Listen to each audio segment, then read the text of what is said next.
I'd like to introduce our next speaker, Mr. Joe Francis, MLA member for Jandakot, Parliamentary Secretary to the Minister of Finance, Commerce and Small Business. Touching on Collie from an outsider's point of view, obviously I'm one of those horrible city slickers that get down, to the southwest kind of areas every couple of weekends if I can afford the time. I think that the view of Collie from Perth is changing, and I think that there is a lot to be said about what your town's doing to change the image, that there is more to Collie than coal.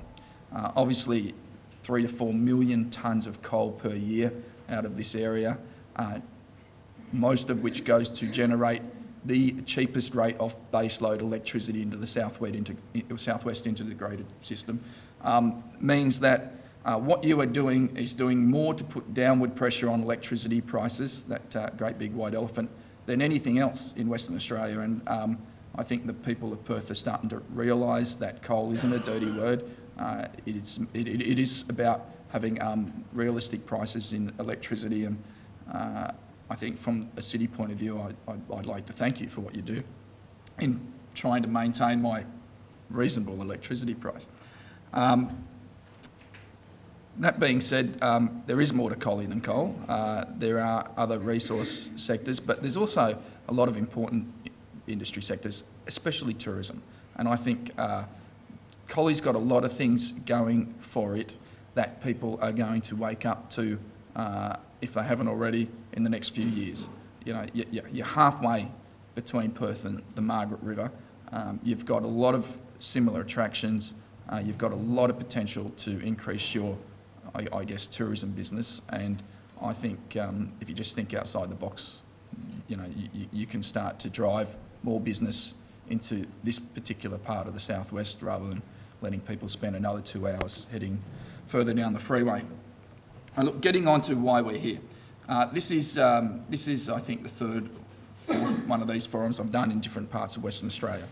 And it comes down to the principle that if you don't ask and you don't seek to find out what government can do to help you, well, you will die wondering, and you'll be surprised at what there is on offer from various levels of government, both state and federal, through various programs. And I've always been alarmed, as I've been around the state in the last 5 or 6 months, how many businesses actually say to me, oh, well, I didn't know this grants program was available. I didn't know how easy it was to apply for it. And, I just scored $25,000 to help my crane business in Kalgoorlie become more efficient and be able to compete against what is becoming somewhat more difficult in Western Australia and across the nation due to the pressures of productivity.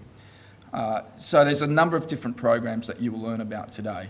I want to touch on just a couple of the juicy bits, if I could, as far as the state of play is in the region and the state of Western Australia.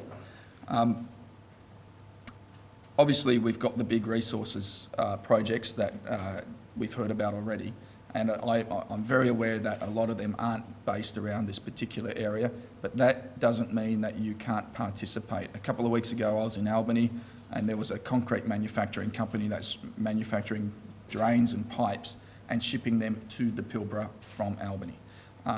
There is a real opportunity if you open your minds to be part of what is the big picture across Western Australia, and I would encourage you to look for opportunities to participate in these resource projects.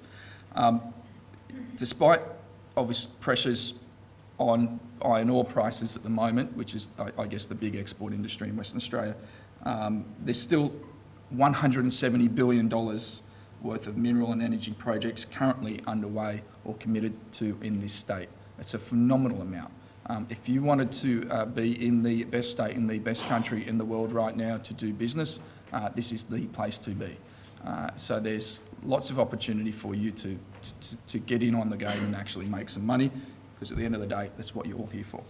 At a regional level, obviously the government and the state government realises that the right thing to do is to encourage people to buy local. It's why Premier Barnett established a working group to see what we can do. I think John Bowler, the member for Kalgoorlie, chaired that a few years ago, and and came up with a number of different solutions.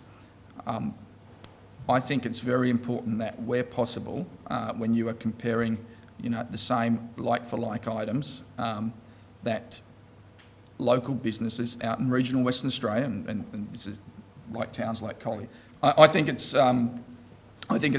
very reasonable for you to be able to compete and buy or sell locally to the state government, for example. If there are government departments that need to purchase whatever commodities they need, whether it's a car or a photocopier, it is expected that local businesses can buy them or sell them to the state government at any level. And we are doing everything we can to remind people within government that that is our expectations. So if you've got any examples of, business being lost to Perth when it could have been done through Collie, I'm keen to find out about it. Perhaps you can contact me later because we want to put an end to that practice if it's happening because we do want to support local business in the regions. There's a number of different programs like, for example, the Local Industry Participation Framework that was kicked off last year, July. That's a grants process where businesses can apply for a government grant, and now it's funded through Royalties for Regions for regional businesses to ask the government for a hand up if you have a particular project for your business that will make you more competitive. And at the end of the day, we're very keen to see increases in participation with respect to local content. There are, as I said, $170 billion worth of projects underway. It is expected that Western Australian businesses will, where possible, look after each other, help each other out and support each other by using each other's services and buying each other's products. Obviously, there's some segments where we just cannot compete with the foreign markets on, and I understand that.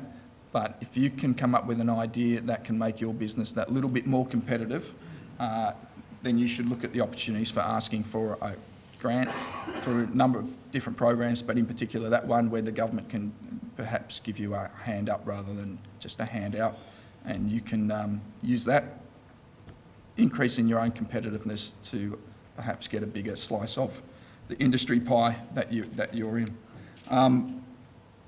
We're also talking to the Commonwealth Government about their need to change and to respond. And as the President pointed out, this is a long way from the Pilbara, but the Commonwealth Government also has a role to play in trying to ensure that local businesses are looked after through their particular departments as well. Look, I've got a couple of businesses to visit while I'm down here today. I hope they don't mind mentioning me. I've got Dwyer Energy and Construction. I'm not sure if there's anyone here from there. Anyone from Dwyer? I hope you don't mind, but you're one of the businesses that chucked in an application for a grant through the Industry Facilitation Program, and you've got a grant to help purchase a 10-tonne crane and a blasting machine, which is hopefully assisting you in tendering for larger fabrication projects. Congratulations. I hope the process wasn't too hard to go through. There are real examples. It's not just all pollywaffle and hot air of businesses that are benefiting from this. So in closing, I just say keep an open mind. Try and suck as much good information out of the presenters that are here today as you can. You might be surprised what you can take away and what particular help you can get from government. So thank you very much, and thank you again for having me in Collie. Cheers.